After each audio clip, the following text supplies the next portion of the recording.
یزیدیت بآواز بلند صلوات.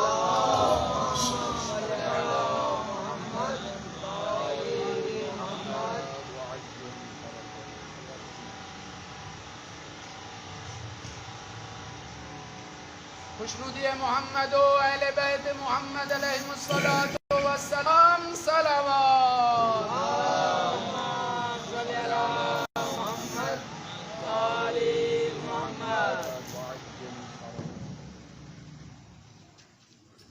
خوشنودی حضرت معصوم کربلا صلوات.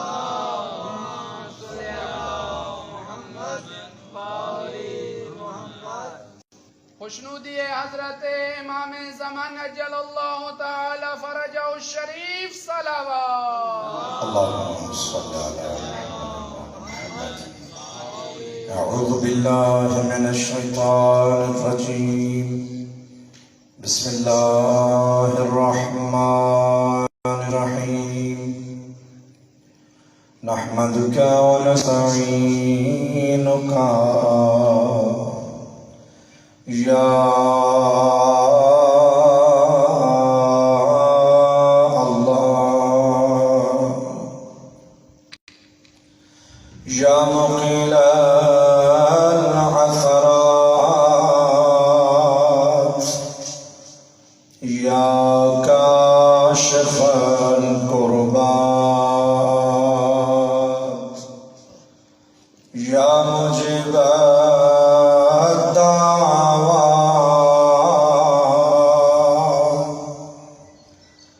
يا سامع الأصوات. الحمد لله الذي جعلنا من المتمسكين بولاية أمير المؤمنين. الصلاة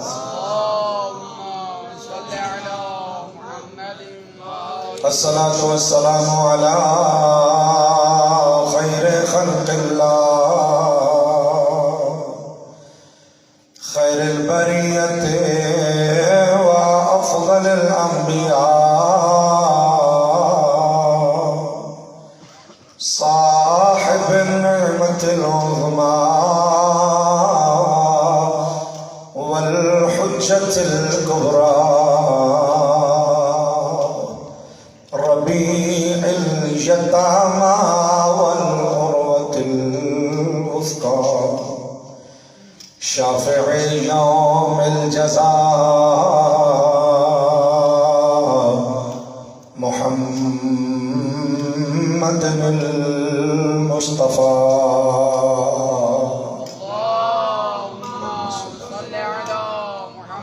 وعلى آله الأتقياء النجباء الشرفاء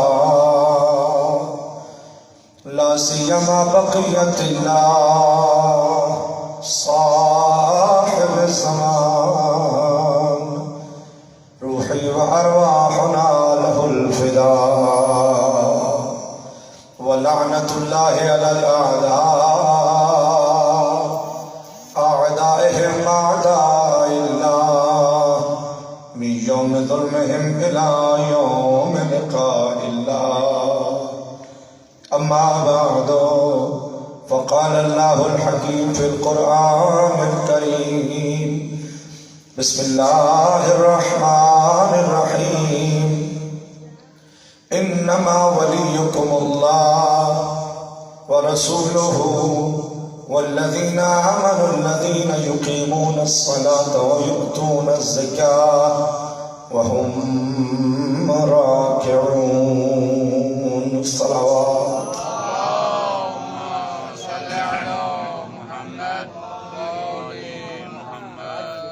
اللہ رب العزت نے انسان کو اشرف المخلوقات بنایا اور وہ چاہتا یہ ہے کہ یہ انسان ترقی کرے اور مجھے اللہ کے قرب کی منزل پہ فائز ہو.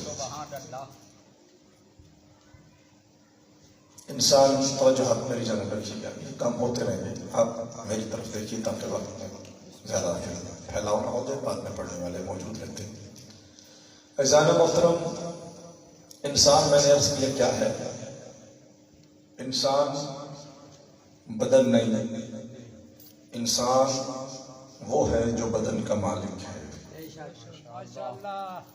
بندہ زندہ ہوتا ہے تو آپ کہتے ہیں یہ فلاں صاحب ہے، جیسے ہی روح پرواز کرتی ہے اسی کو ڈیڈ باڈی کہنا شروع کر دیتے ہیں۔ فلسفہ کیا ہے؟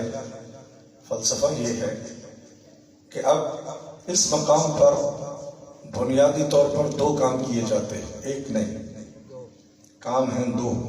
بندہ زندہ تھا، فوت ہو گیا، سارے آس پاس والے یہاں دو کام کرتے ہیں۔ ایک کام یہ کرتے ہیں کہ اس ڈیڈ باڈی کو اٹھاتے ہیں، غسل و کفن دے کے خوبصورت لباس پہنا کے اسے منو مٹی کے نیچے دبا دیتا ہے۔ اور دوسرا کام، ہر بندے کی زبان سے یہ کلمہ جاری ہوتا ہے کہ انا للہ و انا الیہ راجعون۔ یہ کام کتنے ہیں؟ دو۔ بندے کتنے تھے؟ نہیں بولنا تھوڑی مرضی، میں پڑھی رکھتا ہوں۔ بندہ ایک جو فوت ہوا، کام دو، اور دونوں اپوزٹ۔ ایک کیا ہے؟ مٹی میں دبا دیا بدن کو، اور دوسرا کام انا للہ و انا الیہ راجعون۔ انا للہ کا مطلب بزرگ سمجھتے ہیں، انا للہ و انا الیہ راجعون کا مطلب یہ ہے کہ ہم تیری طرف سے آئے تھے، تیری طرف لوٹ کے جا رہے ہیں۔ یہ جو جا رہا ہے یہ کوئی اور مرحلہ ہے، یہ جو دبایا جا رہا ہے یہ کوئی اور مرحلہ ہے۔ توجہ جو پڑھے لکھے آپ ہے سر اٹھائیے گا۔ ایک کو آپ مٹی میں دبا رہے، لہٰذا چیزیں ایک نہیں، اسی لیے دو چیزیں ہیں تو آپ نے کام بھی دو کیے۔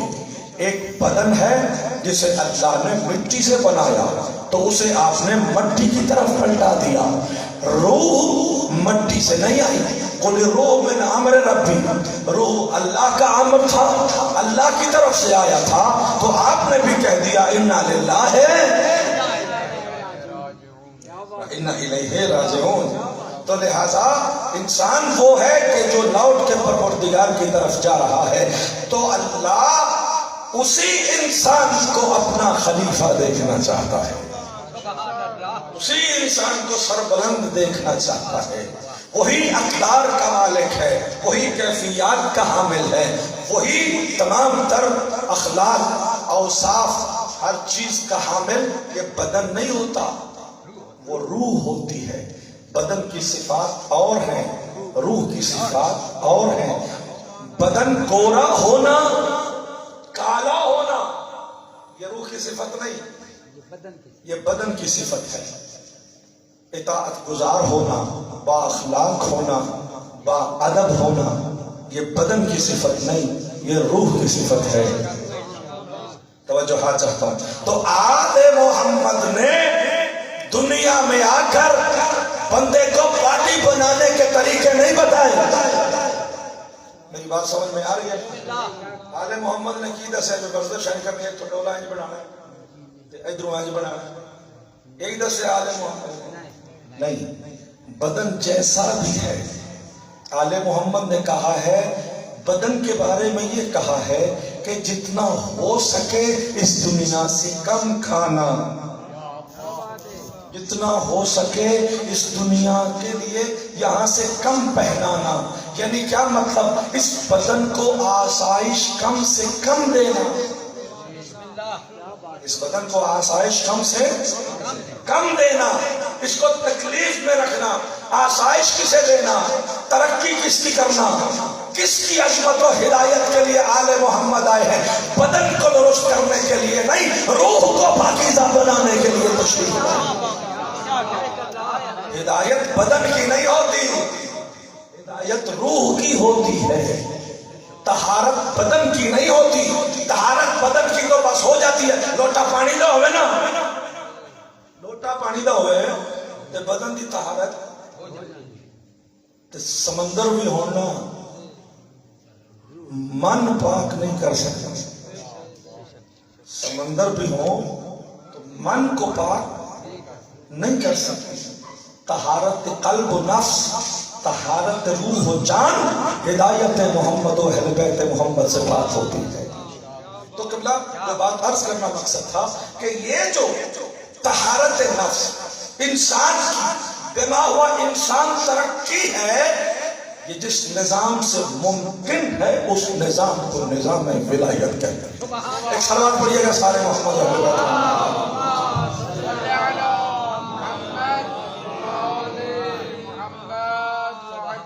انسان کی عظمت، انسان کی ترقی کے لیے ایک نظام چاہیے، اور اللہ نے جو نظام انسان کی فلاح و بہبود کے لیے بنایا ہے وہ کوئی اور نظام نہیں، اسے نظام الہی ہے. اور پھر اس کا تعارف بھی کروایا کہ ہر بندہ اپنے اپنے حساب سے اس کی تشریح میں شروع کر دے کہ ولایت سے مطلب یہ ہے، ولایت سے مطلب یہ ہے. نہیں، خدا نے فرمایا انما ولیکم اللہ ورسولہ والذین آمنوا الذین یقیمون الصلاۃ ویؤتون الزکاۃ وہم راکعون. اللہ ولی ہے، رسول ولی ہیں، اور وہ ہستیاں ولی ہیں جن کے اندر اللہ نے یہ صفات و کمالات رکھے. اور فرما لیے اب یہ کل کی مجلس میں شاید میں گزارشات کر چکا ہوں کہ ولایت کے اس نظام میں اصل توحید ہے. یہ گزارش ہوئی تھی کل، میں ریپیٹ نہ پڑھتا رہا کیونکہ میں کیسے ٹھیک ہونے جڑی میں حکومت اگلی آ گئی اگلی آ گئی. جو ہے معروضات آپ کی خدمت میں پیش کریں، تھوڑا سا اس کو کم کرنا ٹھیک نہیں ہے یہ. تو بہرحال اصل کیا ہے؟ توحید. اللہ کی ولایت کسی کی طرف منسوب نہیں، لیکن مصطفیٰ کی ولایت کے بارے میں جب آپ کلمہ پڑھیں گے تو کیا کہیں کہ محمد الرسول اللہ. محمد الرسول نہیں، کلمہ یہاں ختم نہیں ہوتا، محمد رسول یہاں ختم نہیں ہوتا. کیا ہوتا ہے؟ محمد الرسول اللہ. محمد اللہ کے رسول ہیں، نسبت اللہ کی طرف ہوگی. اچھا، آذان پڑھتے ہو، اقامت پڑھتے ہو، جو بھی ہر انسان گواہی دیتا ہے اشہد ان امیر المؤمنین و امام المتقین علی ولی. اللہ گواہ دے ہو یا کوئی نہیں؟ فقط اتنا کہتے ہیں علی ولی، یا یہ کہتے ہیں ولی اللہ؟ علی ولی اللہ، محمد رسول اللہ. لیکن جب اللہ کی ولایت ہوگی تو اس کو کسی طرف نسبت نہیں ہوگی. اللہ هو الولی، وہ خود ولی ہے. رسول رسول اللہ ہے، علی ولی اللہ ہے، لیکن اللہ ولی ہے. اللہ ولی، پتہ کیا چلا کہ علی علیہ السلام ولی ہیں؟ کیونکہ اللہ نے ولایت عطا کی ہے. رسول محمد رسول اللہ مقام ولایت پہ فائز ہیں کیونکہ اللہ نے مقام عطا کیا ہے، لیکن اللہ کو یہ مقام کسی نے نہیں دیا، یہ اس کا ذاتی مقام ہے. لہذا ایک بات میں عرض کر گیا کہ خود امام علی مقام کی طرف سے میں نے آپ کی خدمت میں پڑھا نا کہ رسول کے بیٹے نے ابن اس ولید کے دربار میں اپنا تعارف کرایا تھا کہ ان اہل بیت النبوہ و معدن الرسالہ. اللہ نے حدیث کسا میں تعارف فرمایا ہم اہل بیت النبوہ و معدن الرسالہ. اللہ بھی کہہ رہا ہے یہ معدن الرسالہ ہے. امام حسین بھی کہہ رہے ہیں کہ ہم معدن رسالت ہیں. معدن کہتے ہیں کان کو. کان جس چیز کی ہوتی ہے اس سے وہی کچھ نکلتا ہے نا. یہ رسالت کی کان ہے، یہاں سے رسالتیں نکلتی ہیں. جہاں سے چیز شروع ہوتی ہے اسے معدن کہتے ہیں. تو یہ معدن رسالت ہے، اللہ معدن ولایت ہے. ذات احدیت معدن ولایت ہے، کیونکہ ولایتیں اللہ سے چلتی ہیں. اللہ ولی ہے، رسول ولی ہے، اور اہل بیت کے علاوہ خدا نے انما کا صیغہ لگا کے کہہ دیا بس یہ ولی ہے، ان کے علاوہ کوئی اور نہیں. اور فرما لیا بزرگان گرامی، بس بات آگے چل جائے گی. میرے بھائیوں میرے عزیزوں، تو ولایت کے نظام کے ہو گئے 3 شعبے. توحید بھی، نبوت بھی امامت بھی۔ تو اب اگر ہمیں دنیا کو تعارف کروانا ہے نظام ولایت کا تو ہمیں پورے نظام کا تعارف کروانا ہے، پورے نظام کا تعارف کروانا ہے نا، تب کسی کو پتا چلے گا کہ یہ کس نظام کے فالوور ہیں۔ لہذا جب بھی ہمیں دنیا کو ولایت سمجھانی ہے، ولایت پڑھانی ہے، تو پہلے ہمیں بتانا پڑے گا کہ توحید کیا ہے، رسالت کیا ہے، اور پھر بتانا پڑے گا کہ امامت کیا ہے۔ اس طرح سے یہ تسلسل کسی کی ذہن میں آئے گا کہ یہ نظام کیسے چلتا ہے۔ اور فرمایا اب ایک بڑا عجیب مرحلہ فکر ہے جی، پڑھے لکھے آپ کے لیے آج کے دن بھائیو عزیزو، کہ اللہ رب العزت کی ذات اور ہے، مقام ولایت اور ہے۔ یہ بات سمجھنے کے قابل ہے۔ جہاں اکثر لوگوں کی گنڈی پھنس جاتی ہے وہ یہ جگہ ہے کہ وہ ذات اور مقام میں فرق نہیں کر سکتے۔ ذات رسول اور ہے، مقام رسالت اور ہے۔ ذات علی ابن ابی طالب علیہ السلام اور ہے، مقام ولایت منصب ذات اور ہے، منصب اور ہے۔ اس میں کوئی شک نہیں کہ خدا کی ذات میں وہی ذات ہے، وہی منصب ہے۔ وہاں دو چیزوں کو فرض نہیں کیا جا سکتا کہ اللہ کی ذات اور ہے، اللہ کی صفات اور ہے، نہیں۔ آل محمد نے جس خدا کا تعارف ہمیں بتایا ہے وہ اکیلی ذات ہے، نہ وہ دو ہو سکتا ہے، نہ اس کے اندر صفات موجود ہیں، وہ بس عین ذات ہے، صفات ہی عین ذات ہے۔ لیکن ایک بات طے ہے کہ اللہ کی ذات اور ہے، مصطفیٰ کی ذات اور ہے، علی مرتضیٰ کی ذات اور ہے۔ ذات الگ الگ ہے مگر ولایت ایک ہے۔ توجہ فرمائیے گا، مقام ولایت ایک ہی ہے۔ یوں سمجھیے کہ مقام ولایت ایک ہے۔ جب ہم کہیں گے نا ذات الگ ہے، یعنی اللہ اور ہے، رسول اور ہے، علی علیہ السلام اور ہے، لیکن جب مقام ولایت ہوگا تو یہ کہا جائے گا کہ جو حکم علی ابن ابی طالب ہے وہی حکم پروردگار ہے۔ جو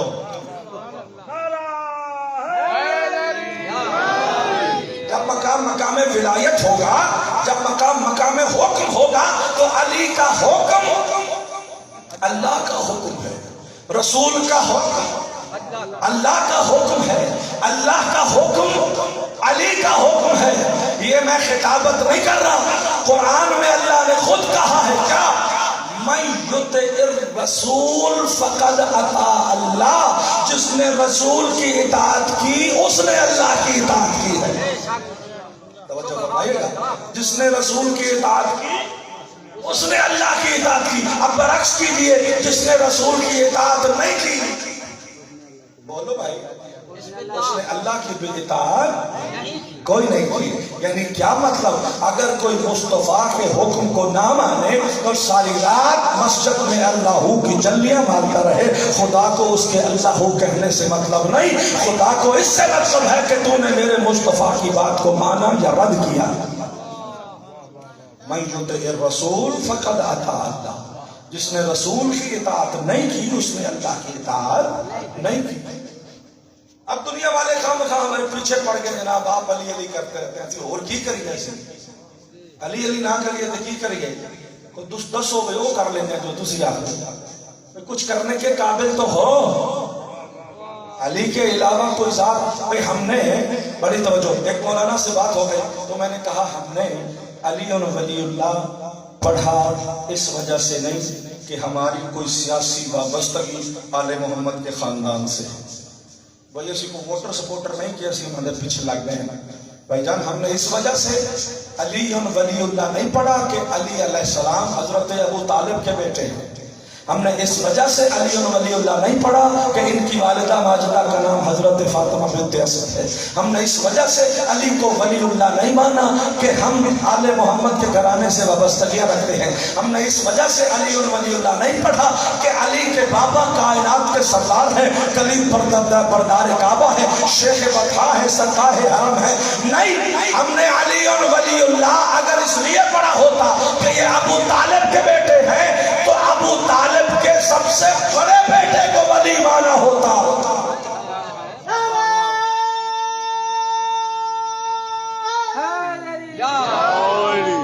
ابو طالب علیہ السلام کے اور بھی تو بیٹے ہیں نا. سب سے بڑے بیٹے ہیں طالب, جن کی وجہ سے وہ ابو طالب ہیں. ورنہ تو ان کا اسم پاک یا عمران کہا جاتا ہے یا شیبہ کہا جاتا ہے, مختلف اسماء گرامی تاریخ میں آئے ہیں. ان کو ابو طالب کہتے ہیں حضرت طالب کی وجہ سے. طالب آپ کے بڑے بیٹے ہیں. اچھا, اس کے بعد ہیں حضرت عقیل, ان کے بعد ہیں حضرت جعفر طیار, اور آخری اور سب سے چھوٹے بیٹے ہیں مولا متقیان. توجہ فرما رہے جی. تو ان کا خاندان چاروں کا ایک ہے, قبیلہ سب کا ایک ہے, علاقہ سب کا ایک ہے, ثقافت سب کی ایک ہے, گھرانہ سب کا ایک ہے, والد ماجد سب کے وہی ہیں, والدہ گرامیہ سب کی ایک ہے. تو جب سب کچھ ایک ہے اور خاندانی وابستگی کی بنیاد پر ہم نے ماننا ہوتا تو پہلے حضرت طالب تھے ان کو مانتے, یا ان کے بعد حضرت عقیل کو مانتے, یا ان کے بعد حضرت جعفر طیار کو مانتے, بعد میں حضرت علی علیہ السلام کی باری آتی. لیکن ہم نے عقیل کو ولی اللہ نہیں مانا, طالب کو ولی اللہ نہیں مانا, حضرت جعفر طیار کو ولی اللہ نہیں مانا. ہم نے علی اور ولی اللہ پڑھا ہے. ہمارا عقیدہ یہ ہے کہ اگرچہ ابو طالب اور فاطمہ بنت اسد کے سب سے چھوٹے فرزند حضرت علی ابن ابی طالب ہے, لیکن یہ چھوٹے ہو کر بھی امام ہے, وہ بڑے ہو کر بھی غلام ہے.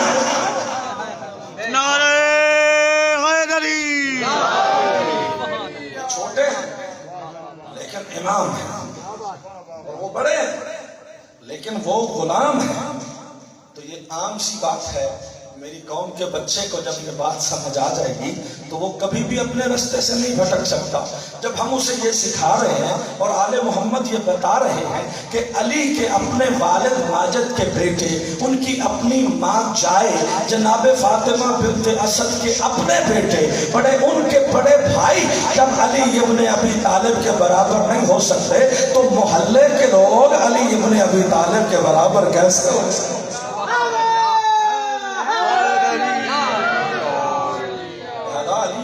طالب کی برابری کوئی نہیں کر سکتا. کیوں ہم نے علی ولی اللہ پڑھا ہے؟ ہم نے علی کی ولایت کا اقرار کیوں کیا ہے؟ اس وجہ سے کہ ہم نے اللہ کو ولی مانا. ہم نے کس کو مانا؟ اللہ کو ولی. اللہ نے کیا کہا؟ میں ولی ہوں. اور پھر اس سے آگے اس نے کہہ دیا وہ رسول ہو. تو ہم رسول کی طرف چلے گئے. اچھا, جب رسول کی طرف چلے گئے تو پھر اللہ نے کہہ دیا کہ ما اتاکم الرسول فخذوہ وما نہاکم عنہ فانتہوا, کہ جو میرا رسول دے وہ لے لینا, اور جس سے میرا رسول روکے اس سے رک جانا. اور ساتھ یہ بھی کہا یہ بولتا نہیں جب تک میں نہ بولوں, یہ کام نہیں کرتا, میں کرتا ہوں. ہاتھ اس کے ہوتے ہیں, کام میرا ہوتا. میں قرآن پڑھے لکھے, اب آپ تشریف فرماؤ نا. مارا مائی تھا, ادھر مائی تھا, ولیکن اللہ رما. یہ تو نے کنکریاں نہیں ماری, یہ میں نے ماری ہے. خدا کہنا یہ چاہتا ہے ہاتھ اس کے ہے, کام میرا ہے, زبان اس کی ہے, کلام میرا ہے.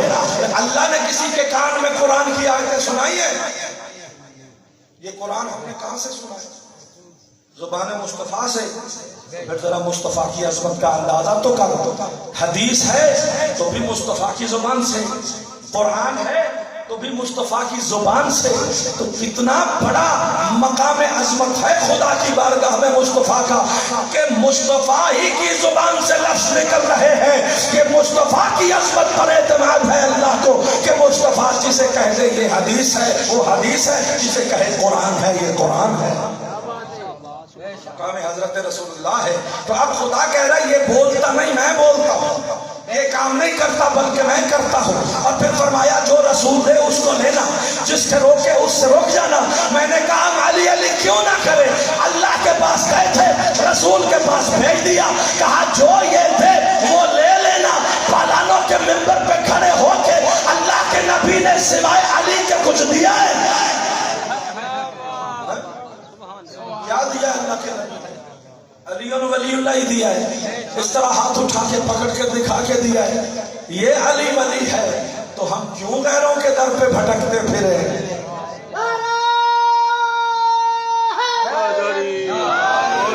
تو میرے عزیزان گرامی, دامن وقت کی گنجائش کے مطابق میں معلومات پیش کروں کہ یہ نظام ولایت ہے, توحید سے شروع ہوتا ہے. توحید اصل ولایت ہے. رسالت پہ آتی ہے بات, اور اس کے بعد ائمہ معصومین علیہ السلام کا مقام ولایت وہی ہے جو اللہ کا مقام ولایت ہے. وہی ولایت ہے ان کی جو رسول کی ولایت ہے, وہی ولایت ہے جو اللہ کی ولایت ہے. حکم علی اللہ کا حکم ہے, اطاعت علی اللہ کی اطاعت ہے. علی سے محبت اللہ سے محبت ہے, اور جو علی کا دشمن ہے وہ علی کا نہیں, وہ اللہ کا دشمن ہے. جو فرمانی بھائی بزرگواران نے, اب جو بات عرض کرنا چاہتا ہوں وہ یہ ہے کہ علی علیہ السلام نے پوری حیات طیبہ میں دو کام کیے. کتنے کام جی؟ ہم بندے کے پریشان ہونے لگے نے چھڑے دو ہی کام کیے تھے. یہ میں ذمہ داری سے جملہ ہے. علی علیہ السلام نے پوری حیات طیبہ میں, تمام میرے بھائی اپنی جوان جتنے تشریف فرمائے بزرگ اس جملے پہ توجہ فرمائیے گا. اصل میں ہوتا یہ ہے کہ جب بات ہو رہی ہوتی ہے بندے کی توجہ نہیں ہوتی, جب توجہ نہیں ہوتی بات پوری سمجھ نہیں آتی. باہر نکل کے چلے گا کلیش ہونی تو پھر سمجھ آئی نہیں ہوگی تو بندہ اندازہ مولوی تھے انجا رہے. وہ باتیں اس لیے سکپ ہو جاتی ہے درمیان سے جب انسان کی توجہ ادھر ادھر ہوتی ہے. لہذا محنت کر رہا ہوں, جو میں بات کر رہا ہوں تو اس پہ توجہ فرمائیں, انشاءاللہ یہی پہ بات کلیئر ہو جائے گی. اور اگر پھر نہ ہو تو کل پھر آپ کی خدمت میں حاضری ہے نا, مجھ سے پوچھیے گا کہ یہ جو بات آپ نے کی اس کا مفہوم کیا تھا. تو آئیے میں عرض کروں, پوری ذمہ داری سے کہہ رہا ہوں جی, پوری حیات طیبہ میں علی مولا متقیان سرکار نے فقط دو کام کیے ہیں, تیسرا نہیں. بسم اللہ. دو کام کیے ہیں, تیسرا نہیں. میں رک کے بات کر رہا ہوں تاکہ کوئی یہ نہ سمجھے مولوی تھڑک گیا ہے, تھڑک کی گل نہیں کرتا تھا. میں سمجھ کے بات کر رہا ہوں. میں خیرات جو مانگ کے لایا ہوں وہ آپ کے حوالے کر رہا ہوں, شاید کسی جوان کسی بچے کو میری بات سمجھ میں آ جائے. علی علیہ السلام نے پوری حیات طیبہ میں دو کام کیے, تیسرا نہیں کیا. پہلا کام علی ابن ابی طالب نے جب بھی کیا توحید کا تعارف کروایا. بے شک. جی جب بھی کیا توحید کا تعارف کروایا. اور دوسرا کام علی ابن ابی طالب نے یہ کیا کہ جب بھی کیا عقیدہ توحید کا دفاع کیا.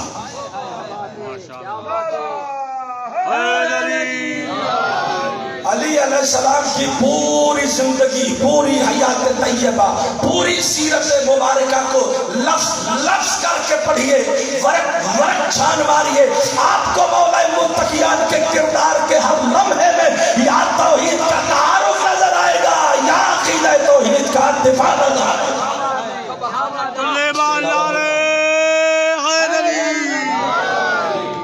جائیے نہج البلاغہ کو جا کے پڑھیے, ضرور پڑھیے نہج البلاغہ کو, آپ کو پتہ چل جائے گا کہ کس طرح سے ایک ایک لفظ میں علی ابن ابی طالب توحید کی پرچم کو کشایاں فرما رہے ہیں, کس طرح سے لوگوں کو ولایت کی اصل کا تعارف کروا رہے ہیں علی ابن ابی طالب. یعنی علی علیہ السلام نے اپنی پوری زندگی کو وقف توحید کیا کہ جب بھی زبان کھولی تو اس کا تعارف کروایا. جب بھی زبان کھولی جو صاحب نہج البلاغہ ہو اس کی پوری بلاغت میں اللہ کی توحید کا تذکرہ ہے اور اس کا تعارف ہے. اور علی کتنے جنگجو ہیں, علی کتنے بہادر ہیں، علی کتنے جافشان ہیں، اپنی پوری جافشانی اور پوری جد و جہد میں علی ابن ابی طالب نے جب بھی تلوار اٹھائی ہے تو توحید کے دفاع کے لیے اٹھائی۔ بے شک کیا بات قبلہ ہم میں سے ہر بندہ فطرت انسانیہ ہے، وہ زندگی بسر کرتا ہے، ہر بندہ کرتا ہے، اور یہ مضمون صفت نہیں ہے، فطرت انسانی، میں بھی ایسا آپ بھی ایسے ہیں، ہر بندہ زندگی بسر کرتا ہے اور اس کی زندگی گزارنے کا محور یا اس کی اپنی ذات ہوتی ہے یا اس کا اپنا گھرانہ ہوتا ہے۔ ٹھیک ہے نا جی؟ ہر بندہ اپنے آپ کے بارے میں سوچ کے زندگی بسر کر رہا ہوتا ہے، اس کے تمام تر پالیسیاں جو وہ بس کر رہا ہوتا ہے، ان پالیسیوں کا مرکز محور کون ہوتا ہے کہ فائدہ ملے مجھے یا میری اولاد کو، میرے گھر والوں کو، باقی سارے بات توجہ فرما لی میرے بھائی اور خدا کی قسم، کائنات میں علی اسے کہتے ہیں کہ جس کی پالیسیوں کا مرکز اپنی ذات نہیں، اللہ کی مخلوق ہو، اللہ کی مخلوق ہو، اللہ کے کام کرنے والے کو علی کہتے ہیں، خدا کی مخلوق کو پالنے والے کو علی کہتے ہیں۔ علی ابن، میں نے ابھی چند دن پہلے شاید ذکر کیا کہ فتح خیبر کے بعد جب کلاڑوں سے کاٹ کاٹ کے سونا تقسیم ہوا، علی اس دن بھی خالی ہاتھ گھر میں آئے۔ پوچھا گیا، سیدہ نے پوچھا کہ مولا آپ کو نہیں ملا؟ کہا ملا۔ تو آپ لائے کچھ نہیں؟ کہا شہیدوں کے یتیم بچے کھڑے تھے۔ علی کی غیرت نے گوارا ہی نہیں کیا کہ یتیم بچے دیکھتے رہے، علی کے گھر کے بچے کھاتے رہے۔ سلامت رہے آپ۔ مولا متقیان علیہ السلام نے، آپ نے سنا ہے نا، مزدوریاں کرتے تھے، پورا دن مولا متقیان روزہ رکھتے تھے۔ گرمی کے دنوں میں روزے رکھنا اور پھر مزدوریاں کرنا، بندے کی ٹینشن نہ جانے کہ علی تے مزدوری، بھئی یہ علی کی مرضی ہے، علی نے تساں تے میں دساں کہ اے تساں کرنا تے اے تن ریب نہیں دیندا، جیسی مشورہ دینا سرکار کی پہ کرتے ہو، بیلچن آپ جائے سید بادشاہ ہو، ساری کائنات دے بادشاہ ہو، ایک کیڑا کام شروع کر دیتا ہے۔ یہ ہم نے بتانا ہے علی علیہ السلام کو کہ آپ کو کیا کرنا چاہیے اور کیا نہیں کرنا۔ علی اگر بادشاہ ہونے کے باوجود مزدوری کر رہے ہیں تو اس میں کوئی مصلحت ہوگی نا؟ ایک سوال پڑھیے گا، کوئی مصلحت ہوگی نا، کوئی مصلحت ہوگی نا کہ جس کی بنیاد پر علی علیہ السلام مزدوریاں کر رہے ہیں۔ توجہ، خدا کی قسم آج مجھے سمجھ میں آئی یہاں پہ یہ بات کہ علی کیوں مزدوریاں کر رہے تھے۔ جب میں نے دیکھا کہ مجلس کی ابتدا ہوئی، ایک نوجوان یہاں سے کھڑا ہو گیا، کھڑا ہو کے کہتا ہے میں سیدہ تو میں اتھوں آیا تو میں نے کوئی دیو، تو بندے دے کے چوری کر کے نا من دیو میں سیدہ من خمس دیو۔ علی ابن ابی طالب علیہ السلام نے شاید اسی لیے مزدوری کی تھی، جب تیرا باپ مزدوری کر سکتا ہے تو کیوں ان کے آگے ہاتھ پھیلا رہا ہے؟ تو نہیں کوئی لڑی لا رہا، تو نہیں کوئی مزدوری کر رہا، شاید اس لیے مولا نے کی ہو۔ نہ جانے مولا کی کیا مصلحتیں ہیں، علی جانے ان کی مصلحتیں جانے۔ وہ جو فرما رہے ہیں، جو کر رہے ہیں، ان کا کردار ہمارے لیے حجت بنتا چلا جا رہا ہے۔ جو بات سمجھنے کی ہے وہ یہ ہے میرے آقا کہ علی ابن ابی طالب علیہ السلام نے مزدوریاں کی، حضور نے روزہ رکھا، پورا دن روزہ، گرمی، مزدوری کر رہے ہیں۔ مزدوری کے بعد پیسے ملے، وہ گھر آٹا لے کے نہیں گئے، یتیموں کے گھروں میں راشن دے کے علی ابن ابی طالب گھر آ گیا۔ یہ سکھایا جا رہا ہے اس بندے کو، یہ کہتا ہے جی میرے گھر پہ اگے شے کوئی نہیں، میں کسی نے کی دینا ہے، میں تے آپ مستحق ہاں، لہذا امیراں دا کم میں میں خدا دی قسم اے او معاشرہ ہے جڑا عرب پتی بھی ہو گیا آخدا جی میں تے بڑا غریب ہاں۔ یہ تو وہ معاشرہ ہے کہ جس میں عرب پتی بھی یہ ماننے کے لیے تیار نہیں کہ میں عرب پتی کروڑوں کا مالک ہے، لیکن وہ پھر بھی ذہنی طور پر غریب ہے۔ تو جو غریب ہے وہ دیتے پھر پلے کوئی شے نہ ہو۔ تو جو فرمانا سیرت اہل بیت، ولایت اہل بیت کو سمجھنے کی ضرورت ہے۔ میرے بھائیوں، میرے عزیزوں، علی علیہ السلام کی حیات طیبہ ہمیں سکھا رہی ہے، ہماری ہدایت کر رہی ہے، ہمیں ایک رستہ دے کے جا رہی ہے اور توحید کا تعارف کروانے۔ اب آؤ میں آپ کو بتاؤں، آپ کی میری میری زندگی اور تمام تر عالم اسلام کے جتنے بھی لوگ گزرے ہیں ان کی زندگی کا محور تھا اپنی ذات یا اپنی اولاد. یہی وجہ ہے کہ جنگ کے میدان میں بھی وہ اپنی جان بچا کے بھاگتے تھے. ایک بندہ جو نس گیا ہے جان بچا کے یہ غلط کام تھے اس نہیں پیتا, جان ہی بچا لیا نا. جان بچانا کوئی غلط کام میں, چلو اپنی جان بچا لی ٹھیک, لیکن اتنا تو مان لو کہ جان بچانے والے اور ہوتے ہیں, جان لٹانے والے اور ہوتے ہیں. جان لٹانے والے علی ہوتے ہیں. خدا کی قسم تاریخ اسلام میں ایک ذات ہے علی ابن ابی طالب کی کہ جب بھی اسلام کو یا اسلام کے رسول کو ضرورت پڑی ہے علی نے ایک لمحے کے لیے بھی سوچا نہیں. علی نے اپنی جان پیاری نہیں کی. رسول نے ہجرت کرنی تھی, نبی نے کہا کوئی ہے جو میرے بستر پہ سوئے, ہر ایک آگے بڑھ گیا, یا رسول اللہ میں, یا رسول اللہ میں, یا رسول اللہ میں. نبی نے مسکرا کے کہا یہ نبی کا بستر نہیں موت کا بستر ہے. اور بندے مشورے دینے لگ پڑے کہ سرکار ٹھپ نہ چلیے, کوئی بندہ ضائع ہو جائے گا, بہتر نہیں. تو مولا متقیان نے کہا تو پر موت تو گل کون پہ کرتا ہے. مولا متقیان نے کہا والی یہ بستر ہے اس پہ سونا ہے. مولا ایک سوال, مولا میں سو جاؤں رسالت بچ جائے گی؟ ہائے ہائے میرے مولا تیری عظمت پہ کروڑوں سلام, رسالت بچ جائے گی. علی نے جان قربان کر دی بستر پہ. محمد مصطفیٰ صحابہ کو لے کے چلے گئے, علی کو مرد کے بستر پہ چھوڑ کے گئے. یہ تو علی کا اپنا جلال ہے نا, یہ تو علی کا اپنا کمال ہے نا. ساری رات کافر بھی سمجھتے رہے کہ نبی سو رہا ہے. اچھا وہ نبی جن سے مکے میں بچ گئے تھے وہ کافر اب پیچھے دوڑے کہ اچھڑنا تو نہیں. تو بدر کے میدان میں وہ آئے تھے نبی کو مارنے کے لیے. جی جڑے اگے اتھے جان بچاندے ہیں وہ اتھے سامنے ہوندے نے, جڑا اتھے نہیں سوندا وہ اتھے سامنے کھلوندا. تو وہ جنگ بھی کس نے جیتی؟ علی علیہ السلام نے. کیوں بھئی آگے 1000 کا لشکر, ادھر 313 بھی ڈٹ کے کھلون والے نہیں. تو علی علیہ السلام منتہا حضرت حمزہ 2-3 بندے, یہی ہے نا. تو جنگ جیت کیسے لی؟ اس وجہ سے کہ ان کو آنے والوں کو یقین تھا کہ یہ جس کی تلوار کے آگے 2 حصے بنے ہوئے نا, اسے نہ اپنی جان کی فکر ہے نہ ہماری جان کی فکر ہے. لہذا انہوں نے عافیت یہی سمجھی کہ اس سے جان بچائی لی جائے. تو پھر بڑا لشکر لے کر وہ آئے تاکہ اب محمد کو مار لیا جائے. تو احد کے میدان میں لوگوں نے بھاگ کے جان بچا لی, لیکن علی علیہ السلام نے پھر بھی اپنی جان پہ کھیل کے رسول بھی بچا لیا, رسالت بھی بچا لی. خندق کے میدان میں آئے, خندق کا میدان تھا جنگ احزاب. بس میں اسی پہ ختم کر رہا ہوں, یہ میرا آخری جملہ ہوگا, یعنی مراد یہ آخری مفہوم ہوگا, اور جہاں تک ختم ہو گیا میں اسی پہ مصاحب کا جملہ پڑھ دوں گا. عزیزان محترم, حضرت مولا متقیان علیہ السلام اس جنگ میں بھی موجود ہیں. جنگ احزاب کا مطلب کیا ہے؟ احزاب حزب کی جمع ہے.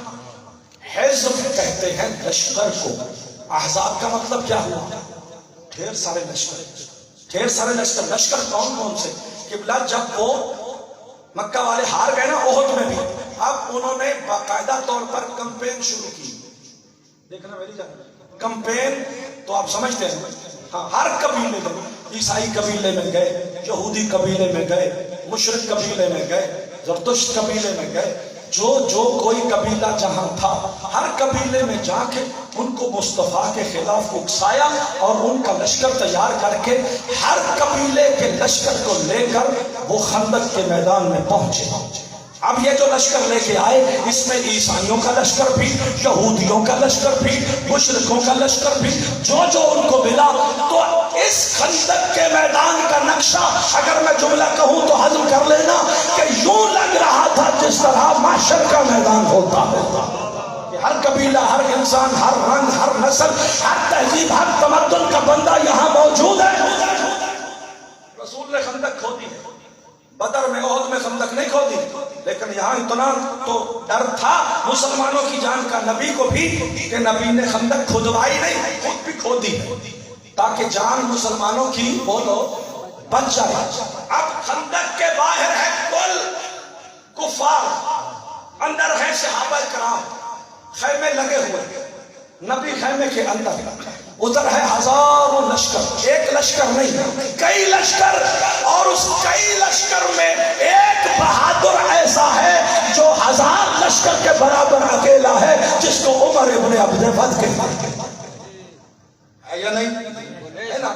اب تاریخ تو آپ سنتے رہتے، میں لمبی بات نہ ہو جائے میری، کہ وہ عمر ابن عبد ود جب جنگ کا بازار گرم ہوا، اس طرح پورا ایک ماحول بن گیا، محشر کے میدان کی طرح ہر انسان یہاں پہ موجود ہے، ہر ایک پارٹی یہاں کی آج مخبر ہے اور خبریں یہاں سے پھیلنا ہے، تو آج ایک عجیب میڈیا کا ماحول یہاں پہ بنا ہوا ہے، تو یہاں پہ عمر ابن عبد ود نے اپنی عزت و افتخار کو پوری کائنات پہ دھاک بٹھانے کے لیے اس نے کیا کیا؟ سارے لشکروں کو روک کے کہا تم رکو، لنگر شگر کھاؤ، میں نے پڑھ لیا۔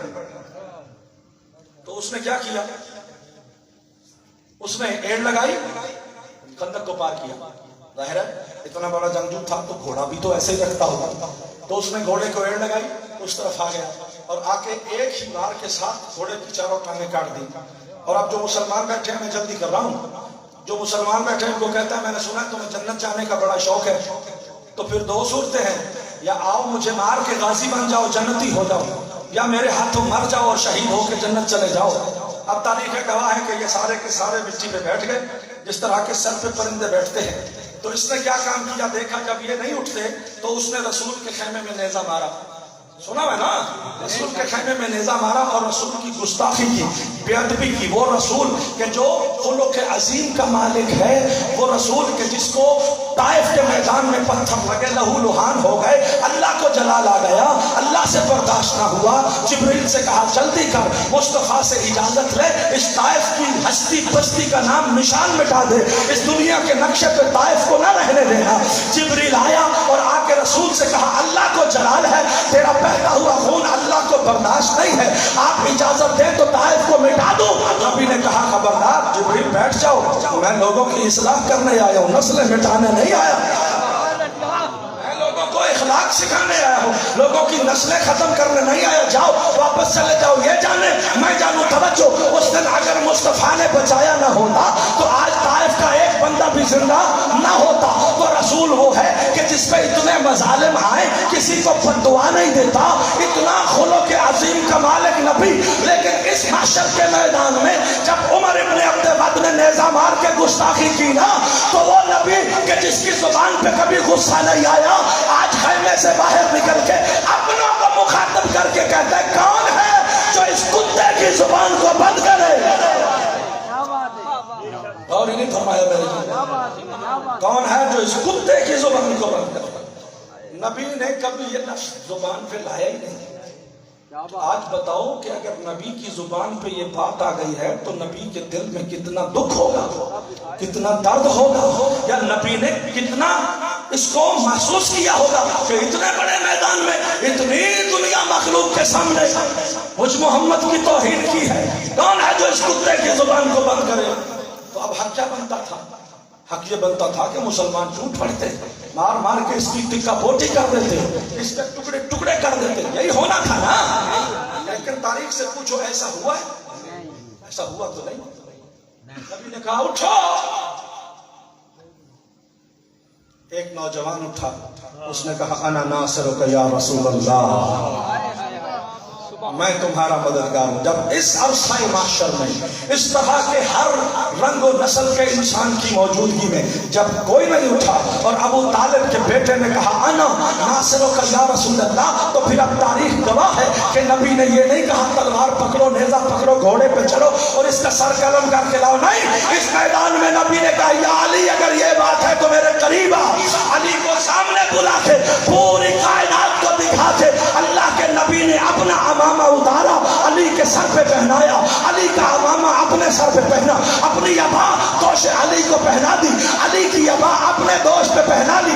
دنیا کو نبی دکھا رہے ہیں کہ آج علی نہیں جا رہا، آج مقابلے میں نبی جا رہا۔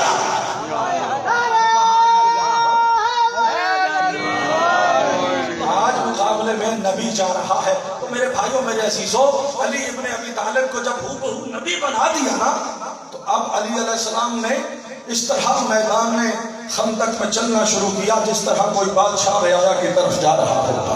علی کی چال کو دیکھ کر, علی کے اس وقار اور سکینہ کو دیکھ کر, وہ نبی کے سارا زمانہ جس کی نعتیں پڑھتا ہے وہ چلتے ہوئے علی کو دیکھ کر علی کی چال کا قصیدہ پڑھ رہا ہے. نہیں میرا ساتھ دیا مسلمانوں نے, علی والوں نے. رسول کی نعتیں پڑھی جاتی ہیں, علی کا قصیدہ نہیں, علی کے چلتے ہوئے انداز کا قصیدہ نبی نے پڑھا اور ارشاد فرمایا پوری کائنات کو مخاطب کر کے دیکھ لو, فرض الایمان کلہ الی الکفر کلہ. آج علی نہیں جا رہا کل کے کل کفر کے مقابلے میں کل کا کل ایمان جا رہا.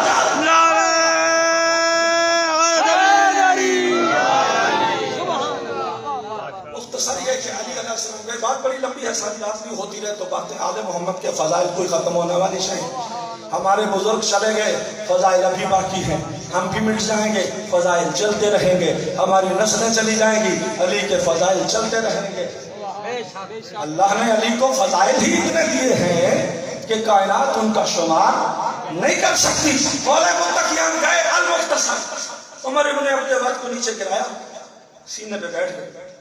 اب آپ سب کو پتا ہے کہ اس نے گستاخی کی اور مولا نے اسے چھوڑ دیا.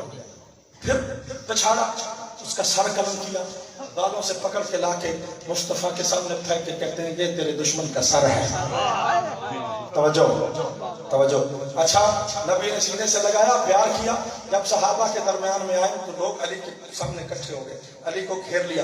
کہتے ہیں یا علی یہ تو ٹھیک ہے کہ آپ نے عمر ابن عبد العزیز کو مار دیا, لیکن یہ بتائیے آپ نے اسے پہلے چھوڑا کیوں تھا؟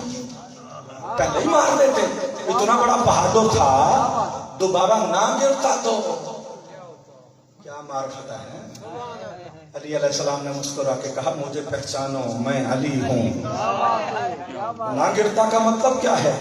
وہ مجھ پہ غالب آئے گا, در حالانکہ اللہ نے علی کو غالب علی کل غالب بنایا. نہیں میں ہوں. تو علی یہ تو بتائیے کہ آپ نے اسے چھوڑا کیوں تھا؟ بس یہی بات تھی جس کے لیے میں نے اتنی محنت کی. میرے بھائیوں میرے عزیزوں, میں نے کہا علی علیہ السلام نے زندگی میں دو ہی کام کیے, یا توحید کا تعارف کرایا ہے یا عقیدہ توحید کا دفاع کیا ہے. میرے بھائیوں, علی ابن ابی طالب سے لوگوں نے پوچھا اتنے بڑے بہادر کو جب گرا لیا تھا تو سر کو کاٹا کیوں نہیں, اس کو چھوڑا کیوں, پھر دوبارہ گرا کے اس کے سر کو کاٹا, فلسفہ کیا ہے, مصلحت کیا ہے؟ علی نے مسکرا کے کہا جب تک پہلی مرتبہ اس کے سینے پہ سوار تھا میں اس کا سر کاٹنا ہی چاہتا تھا, اس نے میرے چہرے کی گستاخی کی, مجھے غصہ آ گیا, میں نے چھوڑ دیا. پھر دوبارہ گرا کے اس کے سر کو اس لیے گرم کیا, میں نے پہلے اس لیے نہیں مارا چونکہ میرا غصہ شامل ہو گیا تھا. اور علی نے پہلی سانس سے لے کر آج تک کوئی کام کیا ہی نہیں جو اللہ کی توحید کے علاوہ کسی کام کے لیے ہو.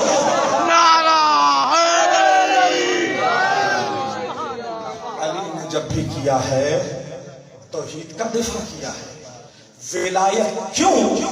کیونکہ وہ ولایت کی اصل ہے, کیونکہ وہ ولایت کی کان ہے. ولایت ہے ہی تب جب اللہ ہے, اگر اللہ ہی نہیں تو پھر رسول اللہ کہاں سے لاؤ گے, پھر علی ولی اللہ کہاں سے لاؤ گے؟ لہذا علی ولی اللہ محمد رسول اللہ کا دفاع کرنے سے پہلے ضروری ہے کہ سیرت علی کو اپنائیے اور لا الہ الا اللہ کا دفاع کیجیے. علی چاہتے ہیں کہ لا الہ الا اللہ کا دفاع کیا جائے. یہی وجہ ہے ہر بندے نے اپنے اپنے انداز میں حسین کو دیکھا ہے. ہر بندے نے نوحہ پڑھا اپنے اپنے انداز میں, لوگوں نے نوحے لکھے, پڑھے, روئے, پیٹے, ماتم کیا, جو بھی کیا ہر بندے نے اپنے انداز میں کیا.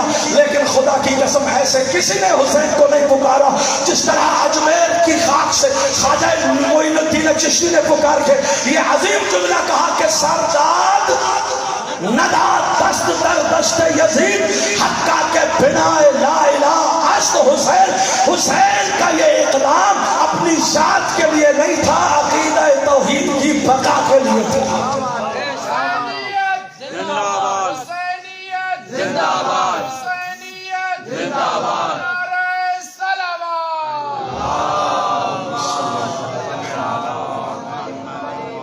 جو کچھ کیا حسین علیہ السلام نے وہ